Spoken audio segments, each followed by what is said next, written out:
Praise the Lord. Praise the Lord. Praise the Lord. Praise the Lord. Hallelujah. Amen. Nais ko lamang po magpasalamat sa ating Panginoon sa panibagong pribilehiyo po na makapaglingkod po sa Kanya. Ngunit nga mga kapatid, marami po ang tinawag, ngunit iilan lamang po ang mga pinili.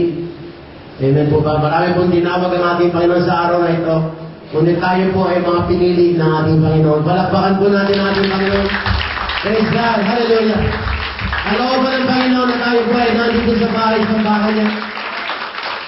Ako po ay taos puso nagpapasalamat po sa ating Panginoon at sa mga ina na nandito po sa lugar na ito mga kapatid. Amen. Kami po ay taos puso nagpapasalamat sa inyo. Dahil kung wala po yung mga kamay niyo po mga kapatid, wala pong mga anak, wala po kami dito mga kapatid. At yan po ang pag-aaralan po natin mga kapatid, ang puso ng isang ina. Manalangin tayo sa ating Panginoon. Diyos na nasa langit, pinupuri ka namin na Diyos, sinadakila at sinasamba. Manganaan mo kami, Lord God, sa aming pangangaral ng iyong salita. Hayaan mo maging bukas sa aming mga puso, sa mga salita na itatanim mo sa amin. Hayaan mo, O Diyos, magbukan dito, O Diyos, sa aming katotohanan. At makitaan mo kami, Lord God, ng pananampalataya. At turuan mo kami, O Diyos, na maging tama ang aming mga puso. Maging tama ang aming paggalang sa iyo. Maging tama ang aming paglilingkod. At maging tama ang aming relasyon sa iyo. Napakarami mong pagtitiis. Napakarami mong pagtatyaga sa amin. Lord, wala kaming maigaganti, kundi sambahin ka, purihin ka, at paglingkuran ka na lamang, O Diyos. Maraming salamat po at patawarin mo kami sa lahat ng aming mga kasalanan. Lahat ng kasalanan ay hayag sa iyo, maliit o malaki, ay ito po ay pareho lamang sa iyong harapan. Kahabagan mo kami at tukuban mo kami ng iyong Santong Espiritu. At hayaan mo, O Diyos, ang pag-ibig mo ang siyang pumalaot sa amin, O Lord God, sa araw na ito. Maraming salamat po at ibinababa ko po aking sarili upang ikaw lamang po, O Diyos, ang lumutang sa aking pagkatao. Ikaw ang magsalita, ikaw ang magpakain sa amin, O Lord God, at ikaw ang magbigay ng kaliwanagan sa amin, O Lord God. Maraming salamat po dahil sa iyo lamang ang tagumpay, sa iyo lamang pagkapala, sa iyo lamang ang aming tunay na kagalingan. At sa iyo kami lahat nakabaling, O Lord God, dahil ikaw ang aming Ama. Ikaw ang aming tunay na magulang na nasa langit. Maraming salamat po. 6 na linggo, 6 na araw mo kaming binigyan. Kami naman ang magbibigay sa iyo, Panginoon, sa araw na ito. Sa iyo lahat ang papulit pagsampa sa ngalan ni Jesus.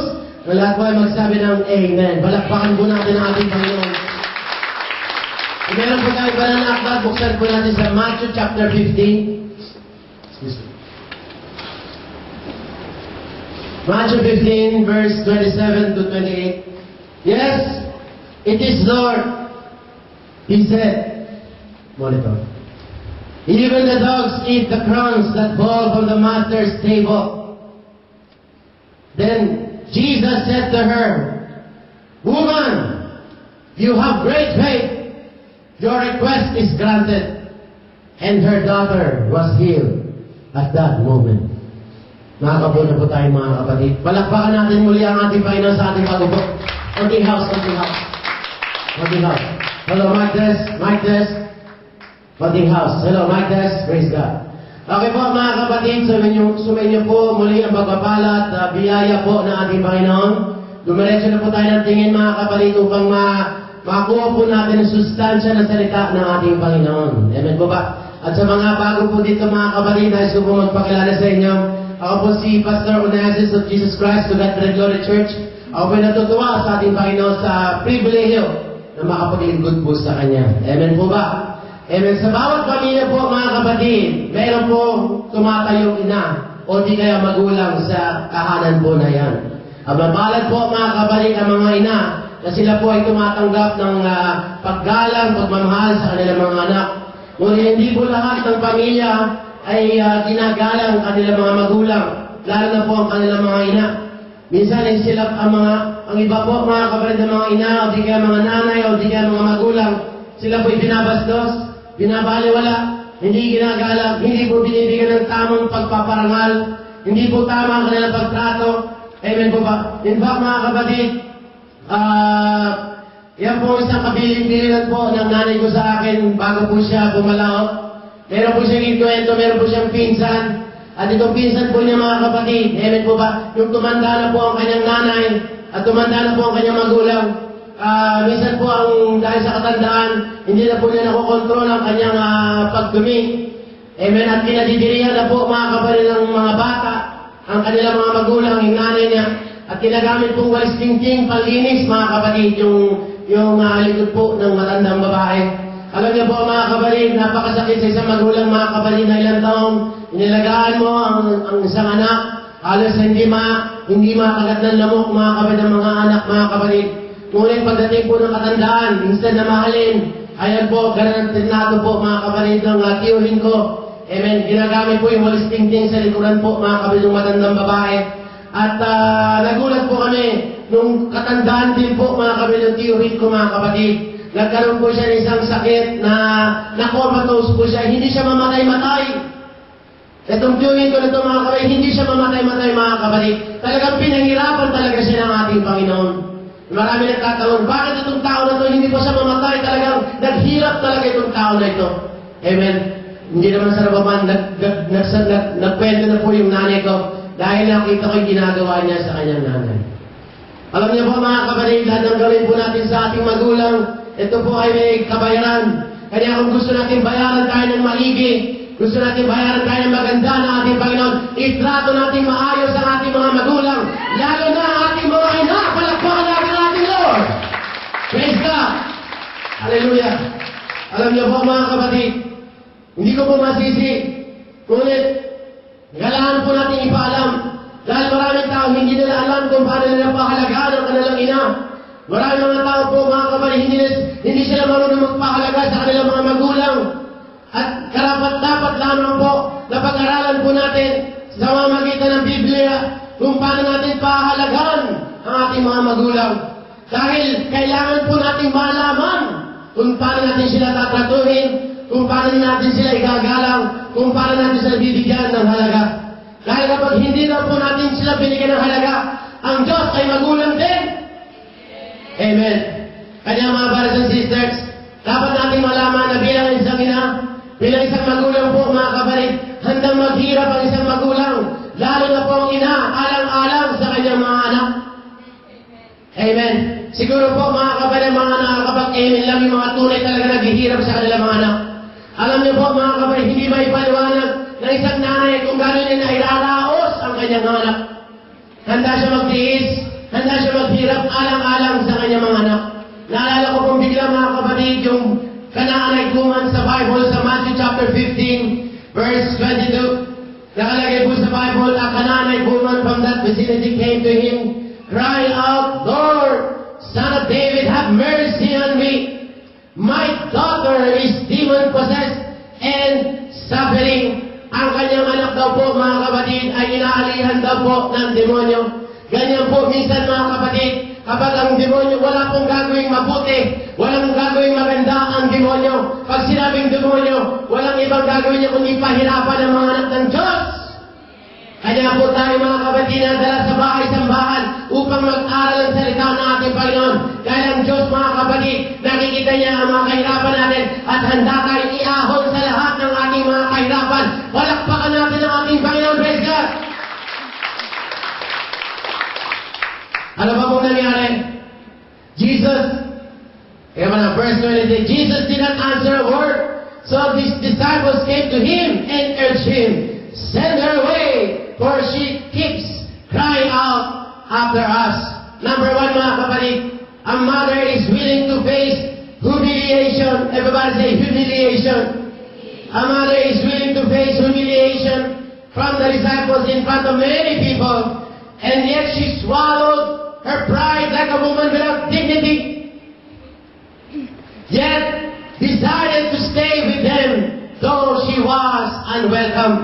Alam niyo po mga kapatid, alang-alang sa isang anak, itong babae daw po na ito mga kapatid, hinayaan niya na siya ay mawala ang kanyang dignidad bilang tao. Ma-humiliate po sila, humiliate. Handa siyang tumanggap ng kahihiyan alang-alang sa kanyang mga anak. Naniniwala ba kayo? Minsan mga kapatid, mali tayo makapagsalita. Bakit yung babae na ito nagbebenta ng kanyang sarili at naging prostitute siya o di kaya binibenta niya ang kanyang katawan mga kapatid? Wala na ba siyang dignidad? Minsan madali tayo makapaghusga, pero bago tayo makapagturo, mga kapatid, bago natin idulgol ang ating mga daliri sa mga taong nagkakasala, mga kapatid, hindi natin naunawaan na bagamat sila ay pinapaba nila ang kanilang digdigan, hindi ginagawa nila alang-alang sa kanilang mga anak. Ganon magmahal ang isang nanay, palakpakan natin ang ating Lord. Kaya minsan, mga kapatid, minsan masakit man sabihin, pero ito po'y totoo.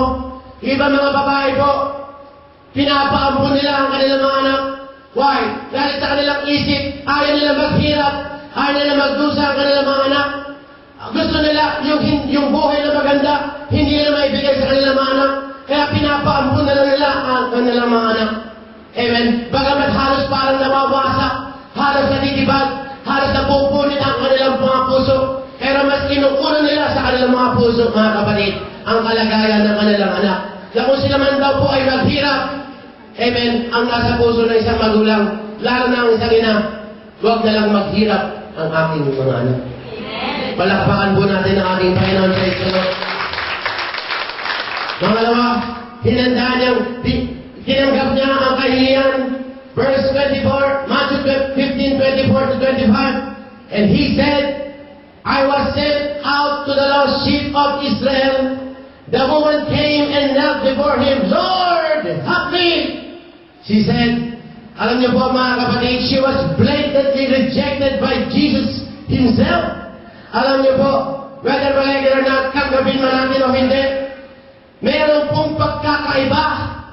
Everybody say, pagkakaiba. Hindi pre-pareho. Hindi pareho po mga kapatid ang mga hintil.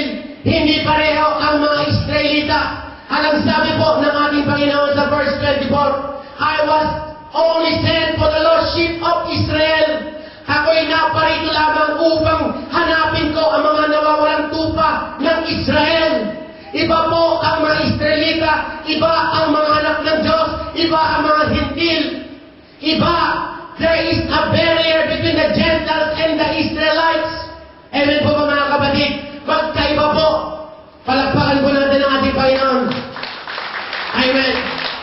Pag sinabi mong Israelita, sila ang mga tunay na anak ng Diyos. Ang mga Israelita lamang po ang may karapatang maligtas. Ang mga Israelita lamang ang may karapatang gumaling. Ang mga Israelita lamang po, mga kapatid, ang may karapatang gumanhawa ang buhay. Ang mga Israelita lamang ang talagang tunay na liligtas ng ating Panginoon. Kanya ang ating Panginoon, nung nagkatawang tao siya, mga kapatid, inalay niya ang kanyang buhay. Hinayaan niya na mamatay po siya, mga kapatid. Why? Dahil sa pamamagitan ng kanyang kamatayan, nasira na po, napunit na. Amen po ba? Nabuksan na ang pinto ng langit upang ang mga hintil, tayo ay mga hintil. Hiwalay tayo sa ating Panginoon. Nung tayo po, mga kapatid, hindi pa po tayo dinadala ng ating Panginoon sa Church of God, mga kapatid. Hindi tayo kabilang sa mga pangako ng ating Panginoon. Wala tayong Diyos. Ngunit nung dinala po tayo, mga kapatid, nakakilala po tayo sa tunay na Diyos na buhay, mga kapatid. Binuksan ng Diyos ang pintuan. Binuksan niya ang habag. Binuksan niya ang pag-ibig. Binuksan niya. Inabot na tayo, mga kapatid. Why? Ganyan tayo kamahal ng Diyos. Pagkamat hindi tayo anak ng Diyos, inampun tayo ng Diyos. Hallelujah! Inampun tayo ng ating Panginoon. Tinanggap tayo ng ating Panginoon. Binigyan tayo ng pagkakataon maligtas sa pamamagitan ng dugo ng ating Panginoon. At sana po, mga kapatid, wag po nating kakalimutan. Wag natin babaliwalain. Wag natin isasantabi, mga kapatid, ang ginawa ng Diyos sa cross of Calvary. Nung namatay ang ating Panginoon, nagkaroon ng matinding earthquake. At yung earthquake po rin, mga kapatid, pumunit po, mga kapatid, sa veil. Kaya kumakanta tayo, you told the veil, you made a way. Yung veil na yan, mga kapatid, hindi po makalapit ang tao sa ating Panginoon. Kung baga ng unang panahon po, mga kapatid, bago ang mga tao sa Amerika, dadahil ka muna sa operator. Amen. Ngunit ang ginawa ng ating Panginoon sa pamamagitan ng kanyang pagkamatay, kanyang pagkalibing, at muling pagkabuhay, mga kapatid, ang ginawa ng ating Panginoon, nagkaroon tayo ng pagkakataon, magkaroon ng DDD, direct distance learning. Kung mangailangan ka, lumuhod ka lang sa Panginoon, lumuhod ka ng Panginoon, kinakamusta, lumuhod ka sa Panginoon, bless ka ng Panginoon, kahit milyon, kaya ang bigyan ng Panginoon, matuto ka ng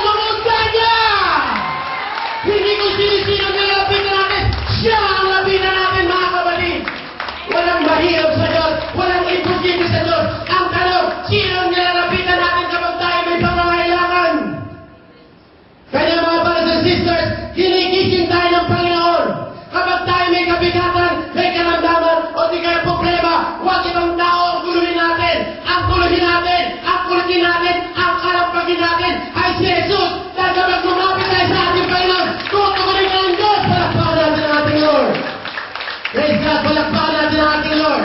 Hindi ganyan palakpak na nagpe-pray. Hindi ganyan mag-worship na tunay na sumasamba sa Diyos. Praise the Lord. Ngunit itong babae na ito, mga kapatid, inayaman siya. Ano pakiramdam mo? Ang bigat-bigat na ng problema mo. Si Jesus mismo ang umayo sa'yo. Ngunit itong babae na ito ay nagpumilit po siya. Nagpumilit, nagsumiksik, at nagpakumbaba sa harapan ng ating Panginoon. Ganun po kapag tayo po ay nananalangin sa Panginoon. Sino ang may pangangailangan sa Diyos? Magsabi, Amen. Ipakita mo ang pagsusumiksik mo sa harapan ng ating Lord. Amen. Alam ng Diyos may problema ka. Alam ng Diyos may karamdaman ka. Alam ng Diyos may kabigatan ka. Ngunit kapag hindi ka lalapit sa Kanya, hindi uulan ang kamay ng Diyos. Kaya nga sinabi ng Panginoon, seek and you shall find, knock and the door shall be open. Pag hindi ka kumatok, hindi ka mabubuksan. Why? Kasi kapag hindi ka kumatok, ina-acknowledge mo na kaya mo ba? Kaya ang Panginoon hindi kikilos. Pero ang sabi ng Panginoon, kung tunay kang nananampalataya, kung tunay kang nangangailangan, iluhod mo yan, iluhod mo yan, iluhod mo yan. Dahil may mga bagay na hindi nakukuha sa praising. Marami sa akin, alam mo lahat ng bagay na lagay sa praising. Hindi pwede ipagpalit ang praising sa prayer. Magkaiba ang praising, magkaiba ang prayer. Kapag tayo po ay nagpe-praising, tayo nag-aalay sa ating Panginoon. Pero kapag tayo nagpe-praise, kumakalampag tayo sa Diyos, kunukulit natin ang Panginoon. At ang power ng Lord, hinihingi natin through the power of prayer. Palakpakan natin ang ating Lord. Ay, hindi ka na yung palakpak na mga tunay na mga anak ng Diyos. Hallelujah! Praise the Lord! Praise God! Walang mahirap sa Panginoon. Naniniwala ba kayo isang one day, isang araw? Pero may katabi mo, sister, brother, may one day, isang araw. Kaya kay bless ng Lord. May one day, isang araw, kaya kang pagalingin ng Panginoon. Dahil walang imposible kay Kristo. Palakpakan natin ang ating Panginoon. Praise God. Praise the Lord. Ito na ang malupit. Verse 24 to 25. He replied, it is not right to take the children's bread and toss it to the dogs. Ang sabi ng Panginoon, hindi daw tama, hindi ayos. It is not right to take the children's bread and toss it to the dogs. Diretso na, itong babae na ito ay tinawag siyang aso. Sino may isa aso? Sabi, Amen. Ako, isda. Amen po ba? Amen po ba? Maraming tao may isda aso. Amen. Bawal sa akin ng aso dahil may higa akong mga kapatid. Hindi pwede sa akin ng aso. Pero ang sabi ng Panginoon, itong babae na ito, na umangaw-ngaw, umaaling-asaw, nag-iingay, Lord, tulungan mo ako. May mabigat akong pangangailangan. Tulungan mo ako, Lord God. Ang tawag sa akin ng Diyos, aso. Ano ba yung aso? Marami. Ano ba yung aso? Mabaho. Ano ba yung aso? Marami mga tinig. Marami yung garapata. Madumi. Ilayo yung mga madudumi. Ilayo yung mga garapata. Amen po ba mga kapatid? Kanya nakikita natin po mga kapatid, hindi lahat pwedeng makalapit sa Panginoon. Naniniwala pa kayo mga kapatid, marami gusto mag-church sa God be the glory, pero hindi sila pwede. Yung mga pinili lang ng Diyos eh. At kaya habang tayo dito, pinibigyan tayong chance makapag-worship sa tunay na Diyos sa buhay. Magpasalamat tayo dahil hindi lahat ng panahon may Word of God. Hallelujah! Praise God! Hallelujah! Tinawag siyang aso. Pero ginawa nitong babae mga kapatid. Kipalin ang tawagin mo kung aso. Kipalin na. Tinanggap niya ang kahihiyan. Tawagin mo na kung ano kung gustong tawagin. Basta may pangangailangan ako. Ganyan ang tunay na nangangailangan sa Diyos. Ano man ang sitwasyon mo? Ano man sabihin sa'yo? Right, ang ingay-ingay mag-pressing. Sister, ang ingay mag-pressing. Masyado ka emotional. Masyado kang showy kapag nagpe-pressing ka. Nag-worship. Ano pakialam mo? Sabi mo sana, ano pakialam mo? Ang Diyos naman kausap ko. Sa Diyos kinakala yung papuri ko. Sa Diyos kinakala yung worship ko. Wala akong pakialam. Kung nakakahulan ka, kapag ang worship ko, bakit itatahul ko pa?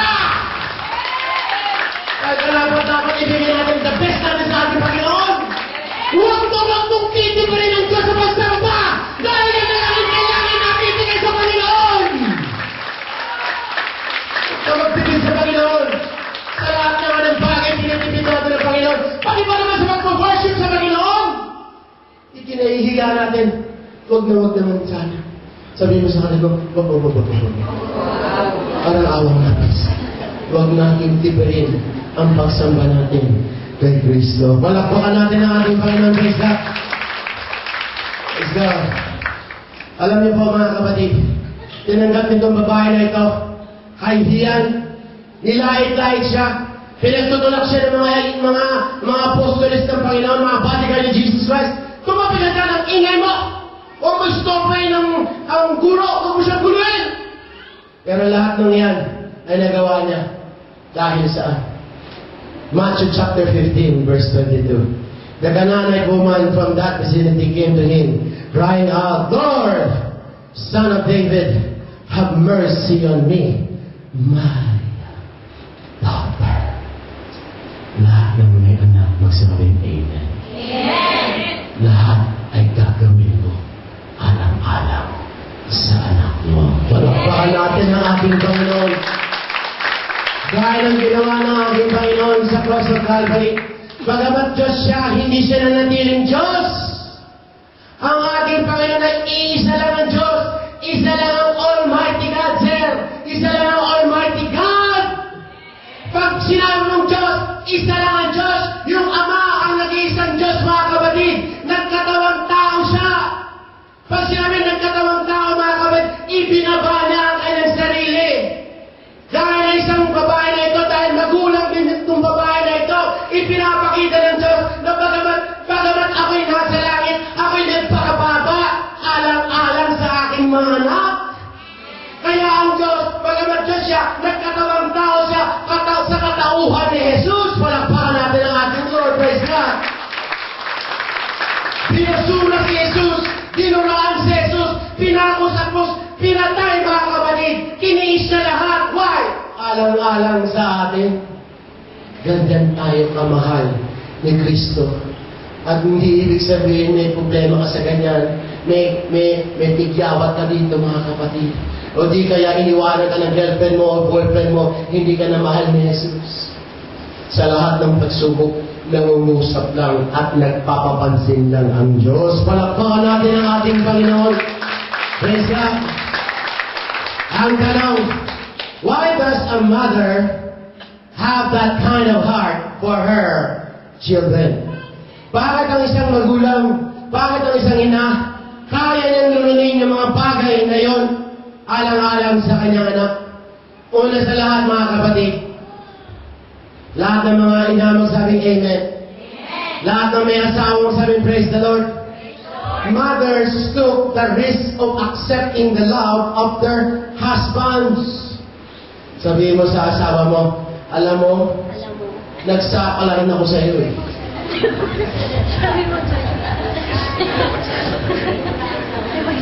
Amen. Naniniwala ba kayo mga kapatid na ang daming naniligaw sa kanya? Ang dami na pwedeng bigyan ng matamis na oo. Eh bakit ikaw ang pinili niya? Nagsapa lang siya sa iyo. Lahat ng mga lalaki magsabi Amen. Nakachamba ka lang. Palakpakan natin ang ating Panginoon. Kaya pasalamatan natin ang mga asawa natin at sila ay nagsapa lang din sa atin. Amen po mga kapatid. Alam niyo po, hindi naman sana pa man. Tayo mga lalaki, lahat ng mga lalaki, magsabi Amen. Mga lalaki po, mukhang nag-alangawan na yata. Mga lalaki po, mga kapatid, tayo po ay may obligasyon. Ulitin ko, we have an obligation. Tayo po ay may obligasyon na pakainin si babae. Amen. Sinanay lang yata na Amen. Amen.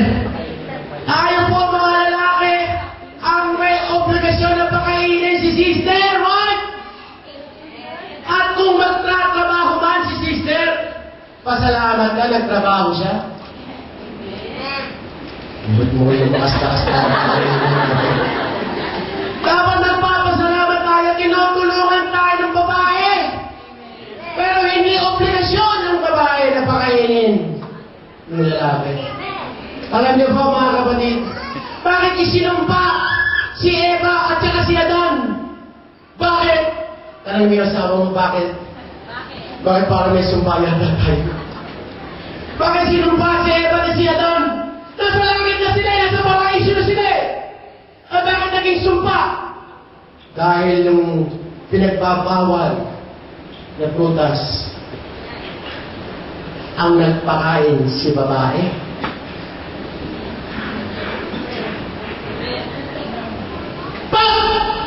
Ang babae ang nagpakain sa lalaki. Sumpa. Palakpakan natin ang ating Panginoon, praise God. Kaya yung mga pinapadala natin ng pera. Sabihin mo, love, mahal kita. Pero kailangan kumilos-kilos ka naman, magtinda ka ng ice candy. Dahil baka sumpain tayo. Why? Biblically. Amen. Si Eva nagpakain ng bawal na gamot. Bawal na ano prutas. Kay Adan. Pag pinakain mo si Adan, hindi blessing yan. Dapat si Adan ang nagpapakain kay Eva. Palakpakan natin ang ating Panginoon. At sa mga babae, wala pang Adan.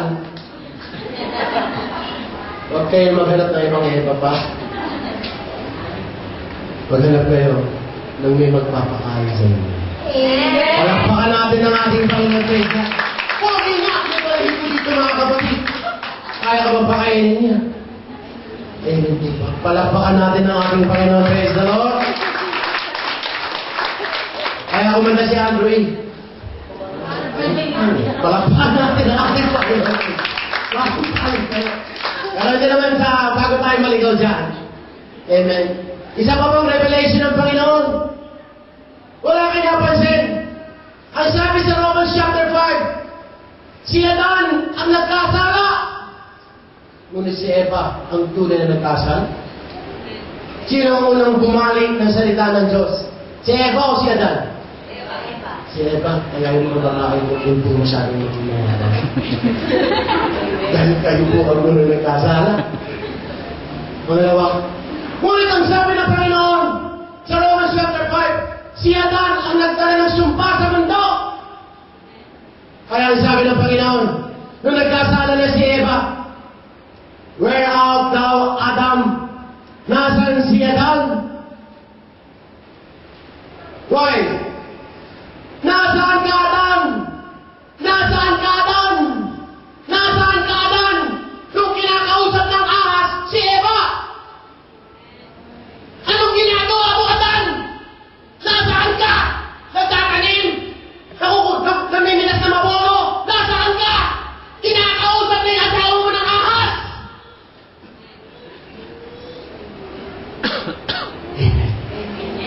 Yan minsan, yung mga ahas. Kami ka naman na ahas ka ba? Palakpakan natin ang ating Panginoon. Nasaan ka, Adan? Kinakausap ng demonyo yung asawa mo, nasaan ka? Hindi mo iniingatan yung asawa mo! Minsan, mga babae po, mga kapatid, huwag naman po tayo mag-agalit. Hindi po kami nagiging mahigpit. At hindi rin kami nagtitipid sa pananamit. Ngunit ang gusto namin, ingatan ang aming mga asawa. Praise the Lord. At kapag hinihigpitan ka ng asawa mo, pag-ibig yan sa harapan ng Panginoon. Palakpakan natin ang ating Lord. Praise the Lord. Praise God. Kapag alam mo kung nasaan ang asawa mo, kapag alam mo kung sino kausap ng asawa mo, alam mo din kung anong ginagawa ng asawa mo. Bagay na nangyayari. Dapat inaalam niya kung tunay kang lalaki. Palakpakan natin ang ating Panginoon. Praise the Lord. Praise God. Pangalawa, mothers took the risk when she married her husband because she did not know whether or not he will turn out to be responsible. Ang babae din po ay ang namuhunan. Nagsapala lang din siya. Ito bang tao na to? Responsible ba to? Hindi. Kung sabihin ito, bago pa lang tayo ipanganak, nagsapala na yung ina natin. Kaya kami irresponsible. Amen. Sana marinig na asawa na.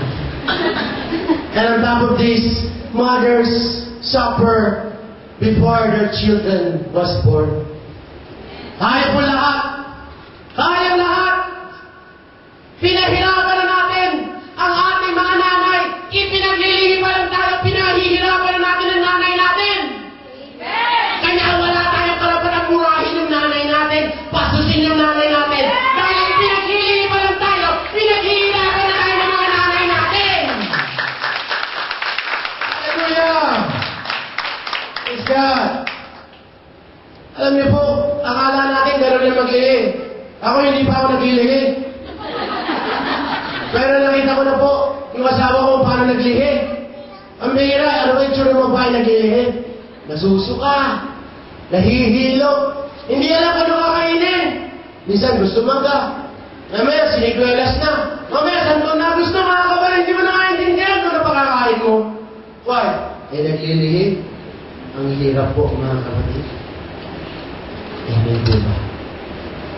Mothers suffer while carrying their baby in their womb for 9 months.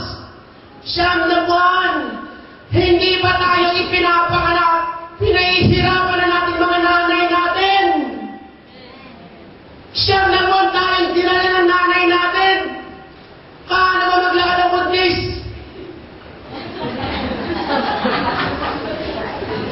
Diba ganyan mo maglakad ang buntis? Why? Kasi pag lumuko siya, tutok pa siya. Why? Ang bigat-bigat ng nasa harapan niya. Subukan mo na talagang dalawang harap pa sa tiyan mo at itali ko sa'yo ng 9 na buwan. Tingnan ko mag-enjoy ka. Amen. Ganyan mga brothers and sisters. Ganyan ang hirap ng mga nanay natin. Tapos hindi tama yung pagpapahalaga mo sa kanya. Oh no. Oh no. Hindi ko tama yung ginagawa mo. Wala tayong karapatan ni sumama ang loob sa kanila.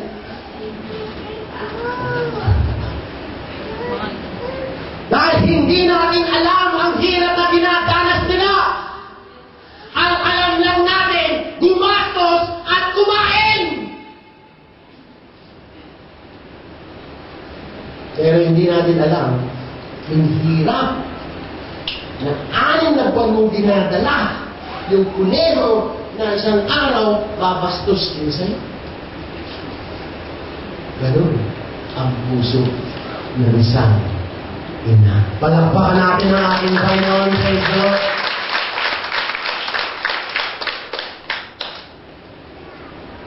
First of all, it is the labor pain she had to endure. Mother suffered from unbearable pain. For some, the pain would even last 24 hours, even 2 days before the baby is delivered. Nakita ko po asawa ko mga kapatid. Yung babae pag mga anak na, meron yung mga CM. Sino ba mga obigay dito? Yung mga CM, alam niyo yung mga anak? Amen? Ayaw magpaliwanag. Kala ko hanggang description lang ako. Amen? May 1 CM na, 1 CM na, 2 CM na, 3 CM na, 10 CM na. Alam niyo po ba yung CM na yan? Alam mo sabihin nun, mga lalaki? Alam niyo ba yun? Ano ba alam niyo? Kung ano ng bata? Pero hindi natin alam mga kapatid, kung yung CM. Yung CM mga kapatid, yung pagbuka ng walakan ng babae. Sino ba natulas na dito? Nadulas? Sabihin niya nadulas? Hindi naman mga sapatos niya. Pag nadulas ka, sumisilpa yung balakang mo, ang sakit, di ba? Yung babae, yung balakang na, kung di yung nababali. Mabuti pa rin kami na pag nabalik pa, 10 cm ka kami.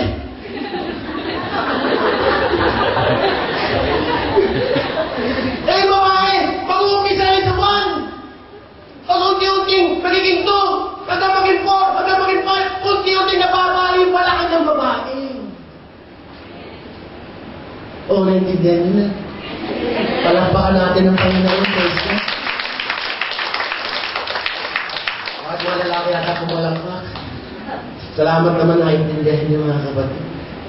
Gaano na kahirap ang proseso na ito, yung panganganak.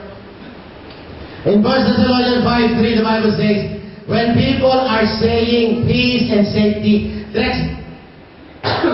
destruction will come on them suddenly as what? As labor pains on a pregnant woman, and they will not escape.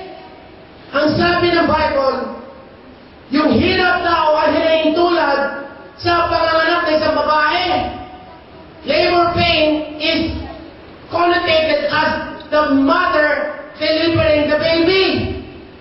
Yung hirap daw ng isang babae na nanganganak, ganun daw ang itsura ng Great Tribulation. Kung gaano kahirap yung tribulation, gaano kahirap yung panganganak ng isang babae. Amen po ba?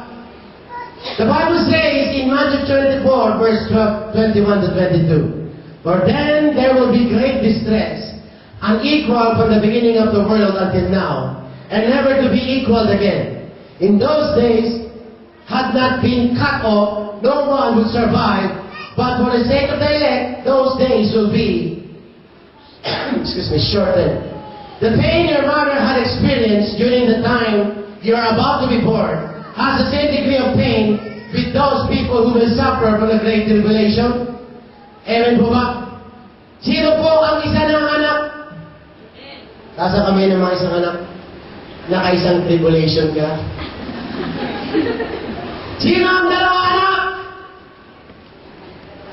Dalawa na ang tribulation mo. Sino ang 10 anak? 10 din ang tribulation mo. Palakpakan natin ang ating Panginoon.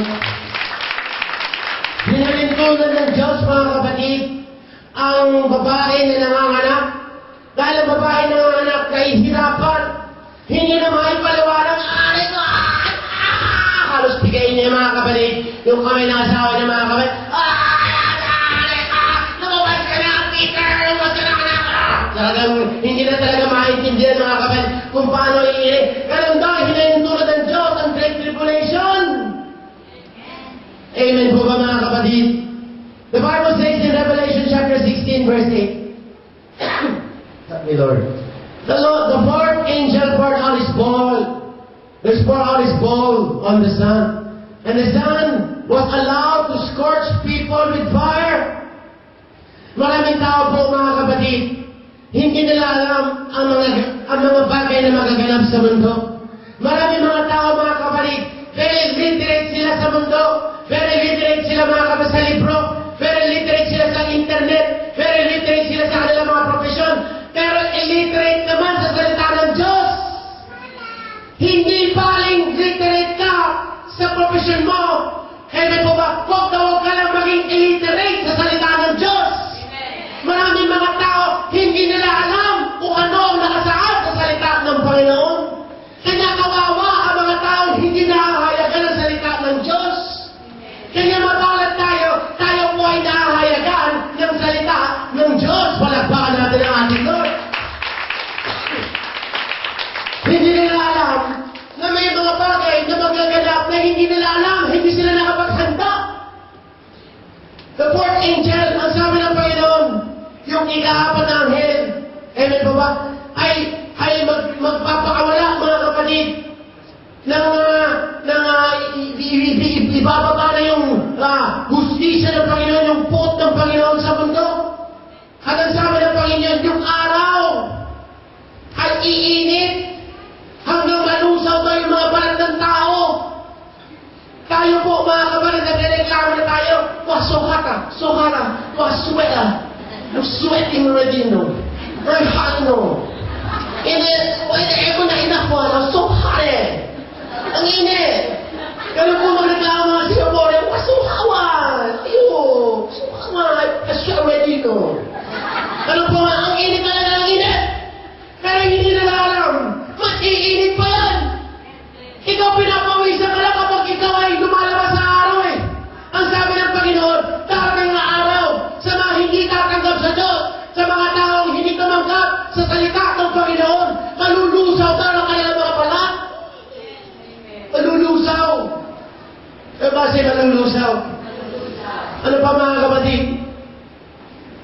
And they were seared by intense heat. Ayan po, seared. Pag sinabing seared, parang pinaplantya sila. Sino ba naplantya na? Grabe na pa, sakit po, mas mamalipit ka. Pag naplantya ka, ang sabi ng kasama ko sa bahay, kami ng Colgate. Why? Parang lumit-lamig, cooling daw yung Colgate. Miss, kinalagyan mo ng Colgate dyan. Masakit dyan. Why? Init. Ang sabi ng Panginoon, iinit daw yung araw hanggang masunog na parang plancha. Ang ating mga balat sa mga hindi tumanggap sa pangalan ng Panginoon. Sa mga taong ayaw maniwala sa salita ng Panginoon. Who had control over those plagues, but they refused to repent and glorify Him. Next, the fifth angel, limang anghel, poured out his bowl on the throne of the beast, and his kingdom was plunged into darkness. People gnarled their tongues in agony. Pag sinabing gnarled, what was it gnarled? Ang gnarled po mga kapatid, hindi siya susi dahil bakit precious niya. Pag sinabing gnarled, nagnalit ang kanyang ipin. Subukan yung ganun ng ipin niyo. Kaya ako gumapin yan. Sa sobrang hapdi. Amen. Amen. Kapag naipit ka sa pinto, o di ka pinagsigan ka mga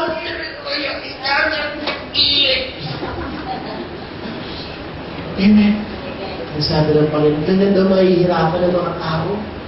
Dahil hindi nila pinaniwalaan ang salita ng Panginoon. Hindi nila ginalang ang Bible. Hindi nila tinanggap ang mabuting balita ng ating Panginoon. Kaya nasa atin po ang katotohanan na kailangan iparating natin sa lahat ng mga Pilipino dito sa Singapore na kailangan lang tanggapin ang mabuting balita ng ating Diyos na buhay. Palakpakan natin ang ating Lord. Praise God. May karapatan tayong malaman. Basta nasa Bible, may karapatan itong malaman niya. At magpasalamat tayo, hindi puro blessing ang tinuturo dito. Basta katotohanan, kailangan nating malaman. Palakpakan natin ang Panginoon. Praise God.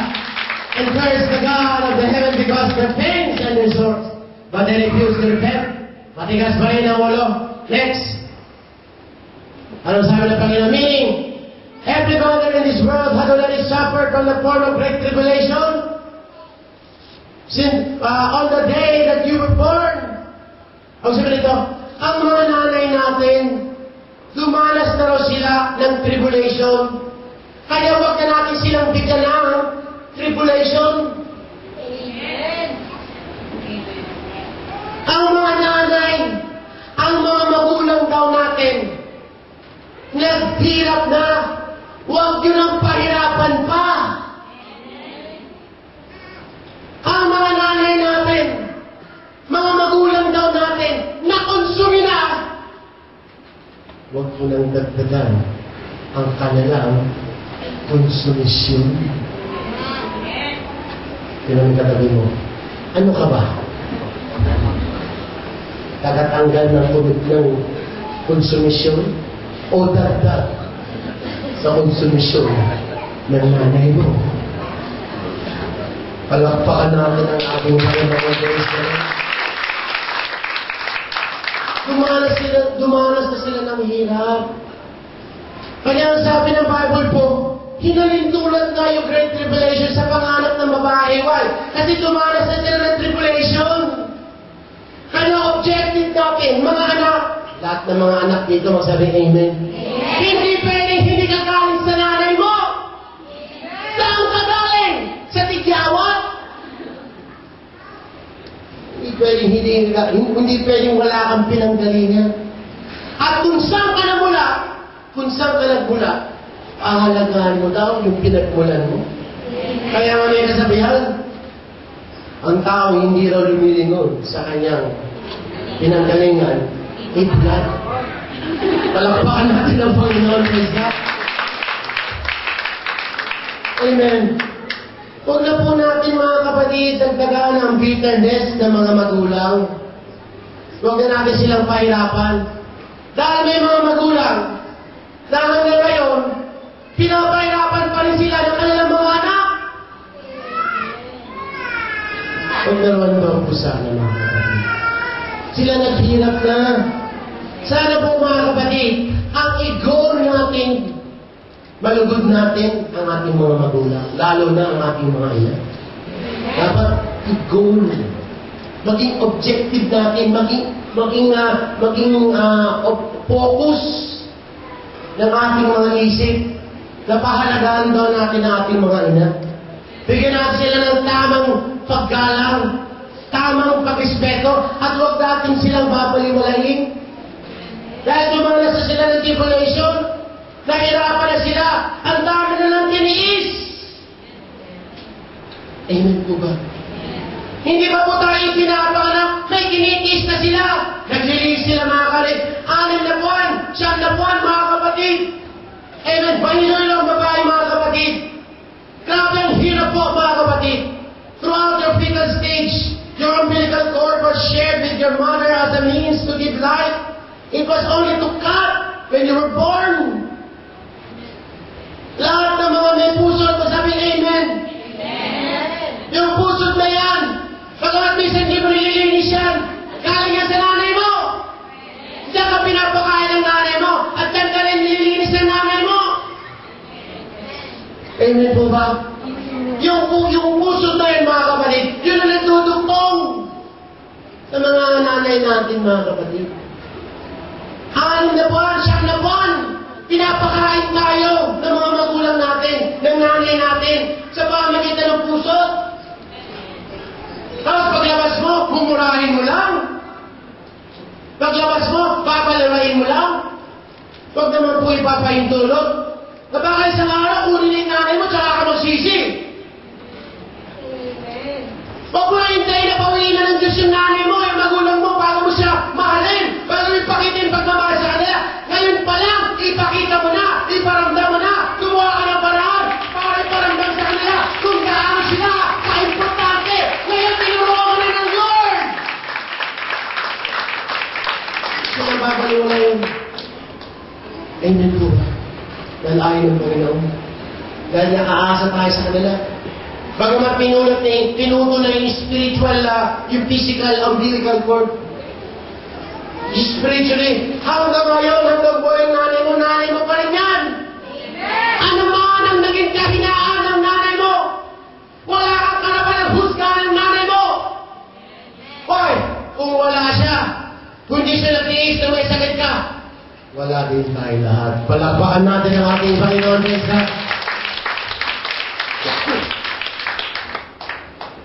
Dumanas na po sila mga kapatid ng Great Tribulation. Huwag na po tayong maging dagdag sa kanilang consumption. At dapat ma-please na natin sila. Dalawa po ang nanay natin. Yung isang nanay, yung physical nanay natin na naglabas po sa atin. Yung pangalawang nanay natin na dapat ginagalang, binibigyan ng tamang paggalang, tamang pagbibigay ng respeto. Ang wala pa po, kundi spiritual mother natin, si Pastor Ray. Dapat ginagalang natin siya. Hindi natin siya pinapaliwan. Amen po ba? Dapat binibigyan po natin sila mga kapatid ng dapat na paggalang. Dahil hindi naman sa nakaman, amen, yung tatay, yung spiritual father po, yung po yung nagpapakain. Pero naghahanda, nag-iingat, at kapag kayo po may karamdaman ang nag-aalaga yung nanay. Spiritually, ang umaalala din sa atin si Pastora. Minsan may hinanakit siya sa mga kapatiran, mabuti pa si sister, mabuti pa si brother, pinapansin niya, pinibigyan ng halaga. Importante sa kanila. Minsan tayo po mga kapatid, hindi na siya pinibigyan ng halaga. Yes, maganda po, binibigyan niyo po ako ng halaga, pero hindi po sapat na ako lang bigyan niyo ng halaga. Dapat si Pastora, bigyan niyo rin ng halaga. Dahil siya po ang ating spiritual mother. At kung ano po ang trato natin sa Kanya, ay magiging kabayaran din natin sa Panginoon. Kung baliwalay natin siya, bastusin natin siya, o hindi natin ibigay yung tamang paggalang sa Kanya, mananagot din po tayo sa ating Panginoon. Dahil kung yung spiritual mother natin, hindi natin mamahal, what more pa kaya yung turo natin magulang na nasa langit? Ang Diyos nakatingin po sa atin kung ano po ang gagawin po natin at kung paano po natin sila pahalagaan. Palakpakan natin ang ating Panginoon. Praise God. Amen. Dapat po mga brothers and sisters, magkaroon po tayo ng pagbabago sa ating konsepto. Dapat po mahalin po natin ang ating mga magulang. Hindi lamang sa laman, kundi sa spiritual. Pahalagaan natin at huwag nating ipoporsik because they deserve our highest respect and honor. Palakpakan po natin ang ating Panginoon. And in conclusion, mga kapatid, Ephesians chapter 6, verse 2 to 3. Basa, honor your father and your mother, which is the first commandment with a promise. Folks, ito po ay utos ng Panginoon. Hindi ko po ito inimbento. Hindi po ito na-google. Ito po ay nakasaad sa Bible. Ang utos ng Diyos sa lahat ng mga anak. Lahat ng mga anak, kung sabi, Amen. Amen. Bigyan niyo ng honor. Bigyan niyo ng pagpapahalaga. Bigyan niyo ng pagpupugay. Gawin yung tama ang pagtrato sa kanila. Tama. Marami po mga magulang, may hinanakit sa kanilang mga anak, kaya umiiyak na lang sa Diyos, wala silang magawa, dahil may edad na sila. Pero dinidinig sila ng Diyos. Huwag niyong hayaan yung mga magulang niyo, magkaroon sa mga loob sa inyo. Dahil mas papaningin ng Diyos yung mga magulang natin kaysa sa atin. Ay ang Diyos magulang din. Pag pinasamahan natin ang loob ng mga magulang natin, pag pinailang mo yan, saan ko isang araw iiyak niya? Amen. Why? Yan ang itaningin mo sa magulang mo. Baka yan din ang nahihig mo pag magulang ka na din.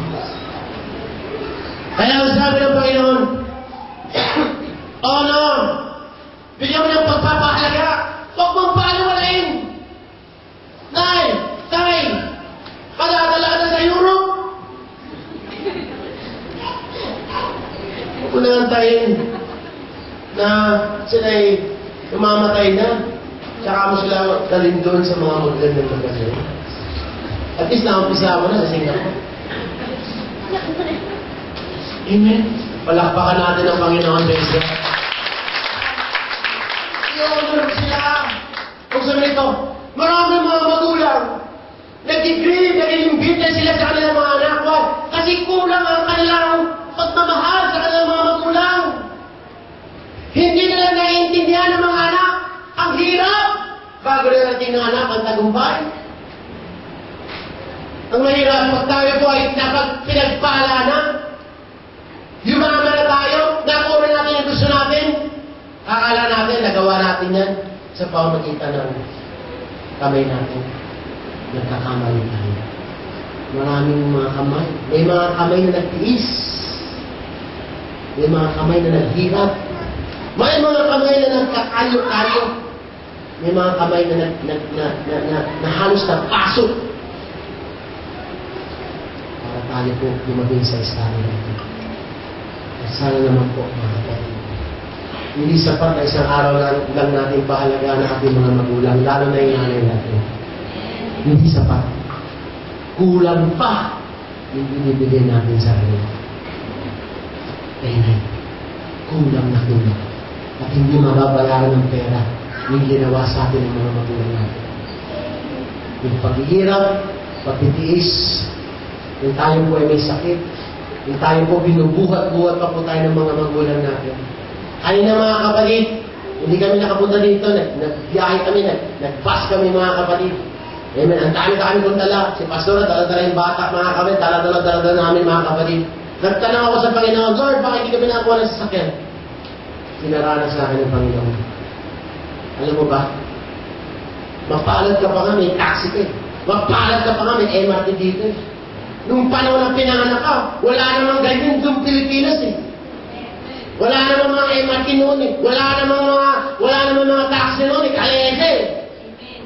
Pinapasan ka ng nanay mo, pinapasan nila, ginagawa nila araw yung gabi para mapakain ka na, mapag-aaral ka lang. Mas may karapatan kang sumagot sa kanila. Wala tayong karapatan sumagot sa kanila. Ang sabi ng tatay ko, tama o mali? Huwag kang ikibo. Hindi ibig sabihin may edad na yung nanay mo, tuturuan mo na yan. Wala tayong karapatan turuan yung manulang mo. Dahil habang nabubuhay yan, nanay mo pa rin, tatay mo pa rin yan. At ano man sabi mo sa magulang mo, gagawin din siya ng Diyos.